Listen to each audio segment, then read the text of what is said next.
institution exemplaire qui abat un travail remarquable au sein de notre République. Vraiment, nous voulons vous confier nos auditeurs qui vont faire le travail de contrôle a posteriori au sein de notre institution. Nous comptons sur votre accompagnement en termes de formation et de renforcement de capacité. Merci. Quelle est la pertinence de cette collaboration? Une question au premier président de la Cour et ensuite le directeur général de l'ARCOP, le docteur Moustapha Djité, répondra à cette question. La pertinence de cette collaboration est que les corps de contrôle, ça c'est notre conviction, doivent collaborer ensemble pour réussir leur mission. Si chaque corps se met de son côté à essayer de faire son travail, je vous assure qu'il ne va pas réussir sa mission. Donc la nécessité de cette collaboration. Nous allons collaborer d'abord au niveau de la formation. Nous pourrons le faire aussi même après la sortie des audits qui sont menés par l'ARCOP.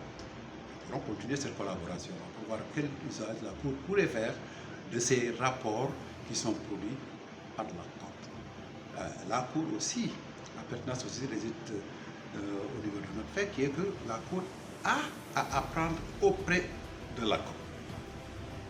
C'est reste une formation en audit des marchés et notamment une formation aussi avec les PPP. Monsieur le directeur général, quelle valeur ajoutée à votre avis cette collaboration pour l'autorité de régulation de la commande publique?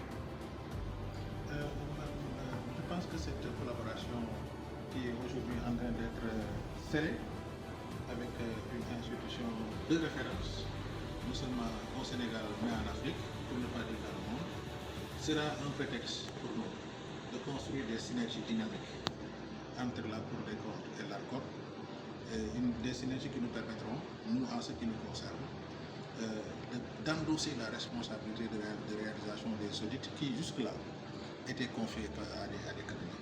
Donc cette collaboration nous permettra d'avoir les coups de franche pour mobiliser toute une équipe qui sera formée par la Cour des comptes grâce à la générosité du premier président qui est là avec nous et que nous remercions encore une fois, n'est-ce pas?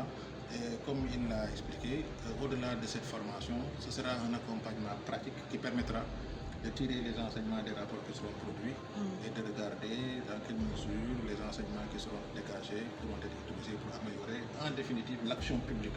Parce que ce qui est important, c'est l'action publique, l'amélioration de l'action publique. Le contrôle, ce n'est pas pour sanctionner, et le contrôle, c'est amener l'État à être beaucoup plus efficace dans la réalisation de ces interventions au bénéfice des populations sénégalaises. Alors, au-delà de l'aspect formation de cette collaboration, est-ce qu'il y a d'autres pistes de collaboration que vous pourriez mettre en œuvre? Au-delà de la formation, évidemment, il y aura d'autres pistes. C'est vrai que c'est une formation à la base, une formation de part et d'autre. La Cour qui aura la possibilité de s'enrichir de l'expérience de l'ARCOP sur les questions de marché public et de PPP. Et nous, en ce qui nous concerne, de profiter également de la grosse expertise, de la grosse expérience de la Cour sur les questions d'audit. Mais au-delà de ça, à mon avis, il s'agira de voir comment aller vers, après, la mise en commun de nos ressources et de nos moyens, comme j'ai dit tout à l'heure, pour améliorer l'action de l'État. Donc après, ce sera des rapports qui seront produits. Les rapports vont révéler un certain nombre de dysfonctionnements et de contre-performances. Après maintenant, la suite sera de capter ces informations-là et peut-être de les traduire en propositions d'amélioration par rapport à l'action publique. Donc pour moi, c'est ça l'intérêt. Et après maintenant, l'autre intérêt pratique, c'est d'éviter que des institutions de contrôle se déploient sur les mêmes activités. Ça de créer la complémentarité. Si la Cour est sur un maillon, que l'ARCOP puisse avoir l'intelligence de se déployer sur un autre maillon, de telle sorte que nos actions soient complémentaires. Pour donc créer de la cohérence dans les interventions de nos institutions. Parce que nous sommes tous des institutions de contrôle. Donc c'est pour moi l'autre intérêt qu'il faut peut-être retenir dans le cadre de la collaboration dont nous sommes aujourd'hui en train de réfléchir sur sa mise en œuvre. Monsieur le Premier Président. L'intérêt de cette collaboration pourrait résider sur un fait nouveau. C'est-à-dire que nous aurons à développer pour que l'ARCOP puisse saisir la Cour à partir des rapports produits, afin que la Cour regarde si elle est en mesure de traduire les ordonnateurs fautifs au niveau de la Chambre de discipline financière, qui est le tribunal financier de la Cour. Parce que, je vous l'ai dit, dans le cadre du contrôle de la gestion, donc comme on appelle l'audit, dans le cadre des missions d'audit menées par la Cour, les ordonnateurs qui commettent des fautes de gestion sont traduits au niveau de la Chambre de discipline financière, d'où une sanction par des amendes. Alors, maintenant, si à la fin des contrôles qui sont menés, des audits qui sont faits par l'ARCOP, que l'ARCOP puisse saisir la Cour des comptes pour que la Cour des comptes puisse traduire aussi ces ordinateurs au niveau de la Chambre de discipline financière, ce serait une excellente chose.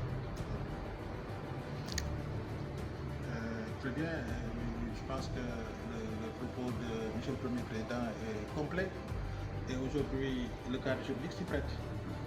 Dans la dernière réforme sur la loi de la Cour des comptes, des infractions spécifiques au marché public ont été introduites.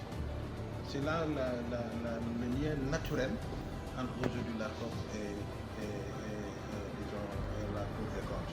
La Cour s'engage à former vos auditeurs conformément aux normes d'audit national et international. Merci. Merci.